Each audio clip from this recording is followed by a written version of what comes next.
What's up, YouTube? Welcome to the Counting Wisdom podcast.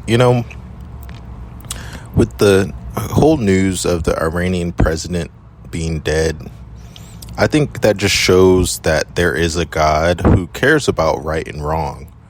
I mean, what are the odds of the Iranian president dying, during this time between tension between Israel and her enemies? Very low odds. I mean, obviously someone can die anytime pretty much, but I mean, for people who deny that God is good, I think, the Iranian president dying is just another sign of the times. I think it's a sign of the end times when God actively, works in an obvious way against evil. Now, obviously, we have all sinned and fallen short of the glory of God, but God's judgment falls on those that don't make right with God. They don't make their life right with God. So obviously, it's never good, that someone dies. Obviously, I think it's wrong to sort of celebrate someone dying.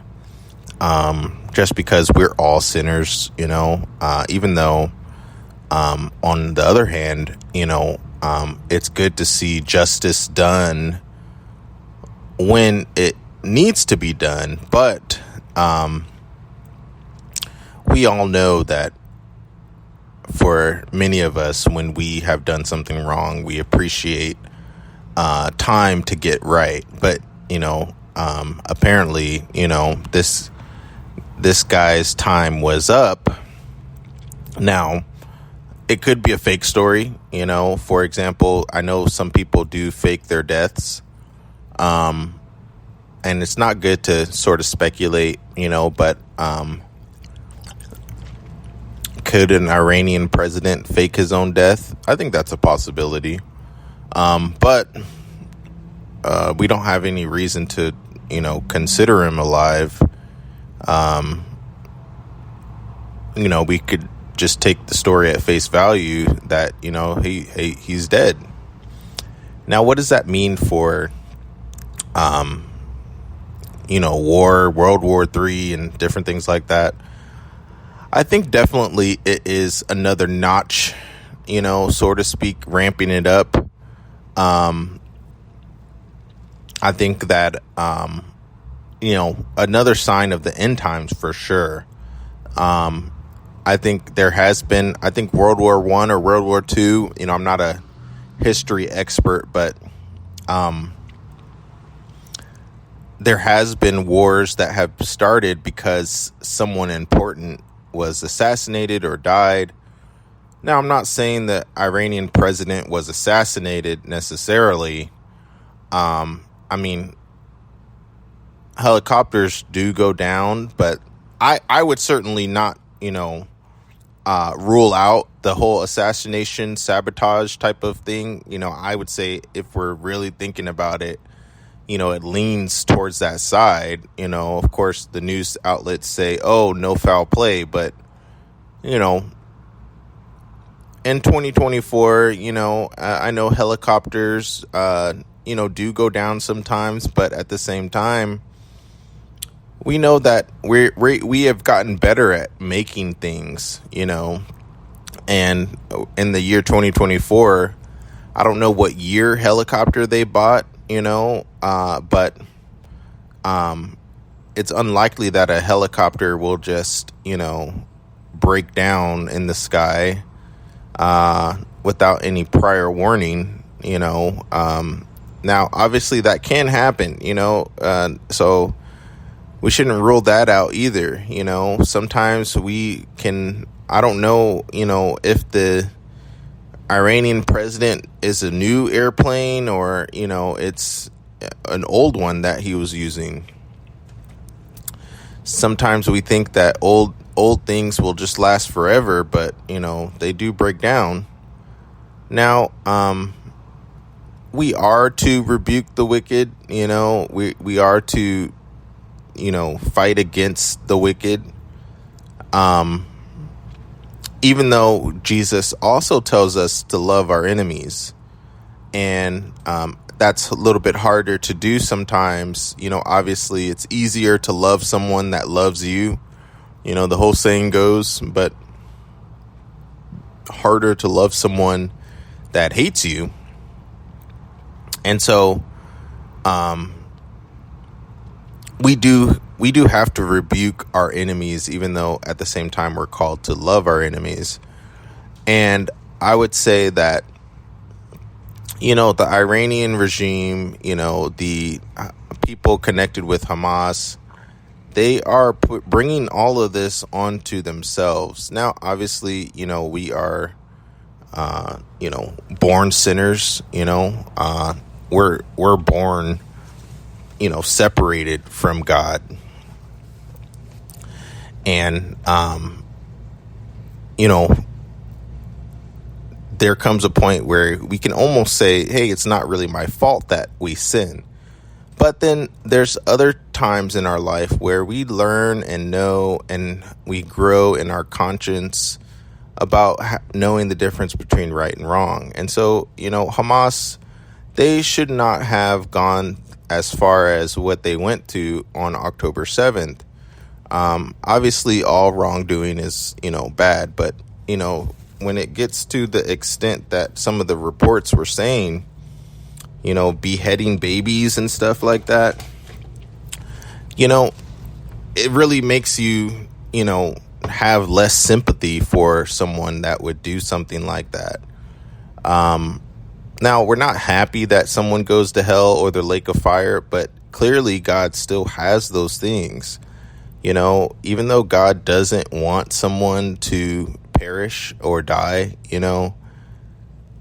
it's just, sometimes things go out the window when you have an extent of wickedness that you reach a certain level where it's like, you have to do something about it. Now I'm all for mercy. Trust me, we've all done things that, are wrong or messed up. But at the same time,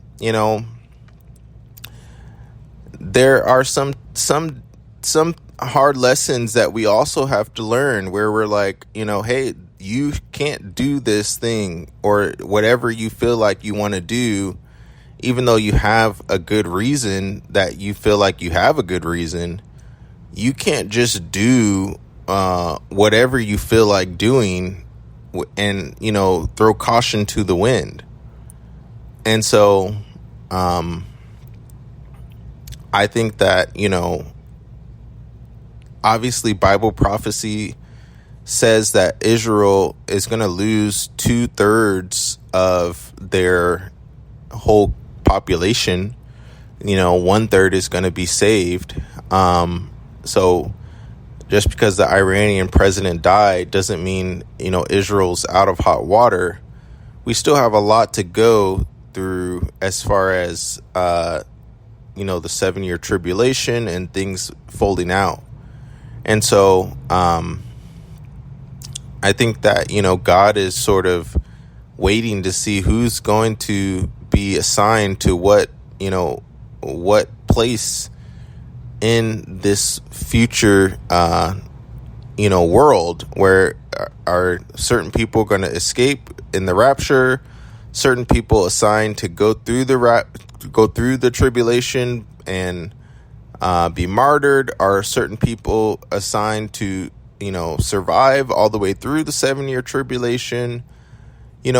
I think God is just giving people time. And so we all know that, hey, the Iranian people, you shouldn't be doing, whatever you feel like you want to do and, still, not expect something like, their president to be killed.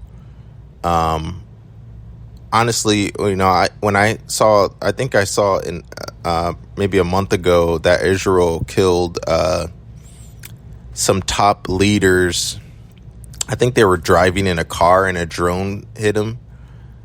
And to me, not to necessarily try to give, my enemy some sort of advice, but, some of these guys, they seem a little bit careless, as far as if you know that Israel, is going to fight you. I mean, the Iranian president, is kind of careless to just get in a helicopter, as if nothing is going to happen to him, or, if you're a terrorist or something like that, you can't just drive in a car or, get in a plane as if, you aren't representing, some sort of terrorist organization or something. You just don't operate in a normal level, and, clearly Israel has the intelligence of where these people are traveling to. Now, that's probably a little bit harder to control, but to be just driving in a car, oh, you're going to get some food or something. I don't know what they're doing, but, and to think that, a drone is not just going to, pop out of the sky and explode your car or, take, something happen to your helicopter. You're just traveling like, it's normal times. That seems a little bit careless to me as far as, what the Iranian president is, how he's carrying himself. If he really is dead, to me, you don't just, hop in a helicopter and fly off after you just launched a whole bunch of missiles, at Israel. You can get kind of careless and you just like, oh, I'm just going to continue on as normal. They're not going to do anything. They're not going to do anything. And so to me, that was a little bit of what happened, especially, I know that Israel killed some top leaders, just like I was saying, I think it was a month or a few months ago, and they were just, I think in their house or, in their car or something, and a drone just, came out of nowhere and killed them. Now, if you're not a terrorist, if you're not like a high ranking type of person, then yeah, you could have, a bit of normalcy in your life where you don't necessarily, not that something bad couldn't happen, but, there's a difference between just being a no-name nobody up to nothing and, a drone sort of coming out of nowhere and attacking you. So, for most of us, yeah, we can drive in a car, take a plane, we don't have to necessarily worry that someone's going to sniper shoot us, out of nowhere, but to me, this Iranian president, it's kind of what reminds me is what Jesus said about, when he was first, you have Jesus on this earth, walking this earth. And obviously, it's hard to comprehend God, walking on this earth with us or, being a normal person. Jesus was a carpenter. And so obviously there's a certain level of, not knowing, if you walk into a carpentry shop and, you're like, hey, can I get a chair made? And you're literally talking to, the Son of God. You're talking to Jesus Christ, who, literally created the universe and the world. You're not really expecting to, this person to be just a carpenter, in some sort of shop somewhere in Israel. And so Jesus said that, people didn't really expect him, they didn't see the signs of the times and act accordingly, And so I think that's kind of what, some people are, even the evil people of the world, I think the Iranian president sort of was just like, hey, I'm going to shoot these missiles, and nothing bad's going to happen to me because, Israel is small and weak and, they're sort of miscalculating the enemy. Now, obviously, I'm, in support of Israel, but, just the whole saying of, kind of that careless mentality, or just like, being so proud that you think, oh, I'm at the top of the world, and, I don't care what's going to happen to me, for one, but also that I think it was a little bit of like, oh, I don't think they're going to do anything. And so, imagine just, being in a helicopter and, high in the sky, and, all of a sudden it starts to go down, it's crazy, it's crazy. So not to really, give advice to, our enemies, but, that's one thing that I would say is just, you can't just, act like, you got to check the airplane, you probably got to double check, the aircraft, if you're a president, like, at least have your employees check at least a minimum of 3 times. If you don't want to do more than 3, that's fine. But you don't just, oh, let's just rush into this helicopter and get in and, let's just fly someplace, and I checked it once, did a quick little check, little glance, and everything looks cool, so let's go fly, and I think another thing that I thought of is just, I think people sort of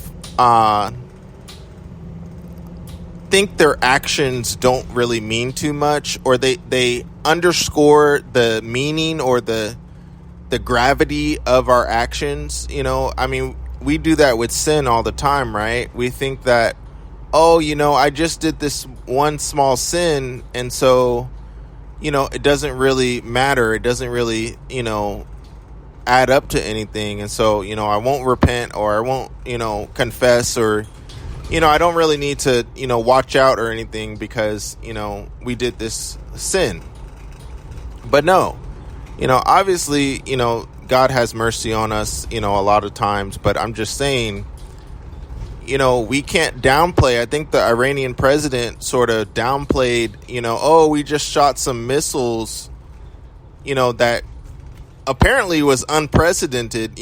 I know the news has been using that word kind of, a lot, but, apparently it was unprecedented that they even shot the missiles from Iranian soil, and then they're like, oh, it's no big deal, this is over, it's squashed, let's, it's kind of like someone, coming up and slapping you in the face, and then they're like, okay, hey, let's shake hands and be friends, friend enemies again, friendly enemies.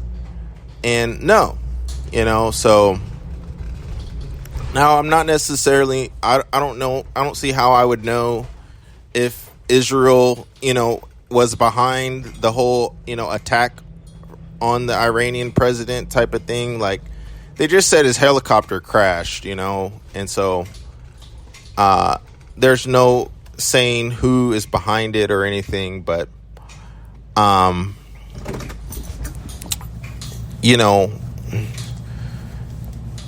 we shouldn't just, be so cavalier, I think is the word, where you're just like, hey, what I did, 2 weeks ago, 3 weeks ago doesn't really matter. And, what happened on October 7th, oh yeah, we'll just do it again. I've heard the Hamas people saying that, just like, oh, let's repeat this, let's do this again. And, to not even release the hostages, it's interesting that the Bible, clearly says don't be over wicked, and I mean, that advice is even to God's enemies when you really think about it. God's not telling a righteous person that's, wanting to do good and follow Jesus, to not be over wicked. I mean, kind of he is, but, really it's like, even the wicked people on October 7th, God is telling them, hey, don't overdo it, which is what they did on October 7th. And I just think the world is sort of, it's already past the point of no return. Now, I don't, how would I know anything, but I'm just saying, as far as the point of no return, as far as are there still 100 years left or 1,000 years left until Christ returns, like an undisclosed time? I don't know. I feel like there comes a point where, the world just starts spiraling and it can't be stopped unless, God, stops it, which is possible. But, I don't know. Ever since COVID-19, I feel like the world has just been, spiraling and unraveling. And it's just like a ball rolling down the hill where it just gets faster and faster and faster. And, bigger and bigger and bigger, like a snowball. And so this is another sign of the times. And I think we should just continue to adjust accordingly. If I ever get the means to prep, end times prep, I will. And I never really had the means, but, I'll do what I can. And so if you do have the means, I would say you should end days prep. Just because we shouldn't get so dogmatic about the rapture and stuff like that, just because we don't know exactly when it is. Now, I do believe the rapture is biblical, and I think there is a rapture. But, just with the notion of, being wrong about it, we should also prep. And so, thanks so much, and I will talk to you on the next one. See ya.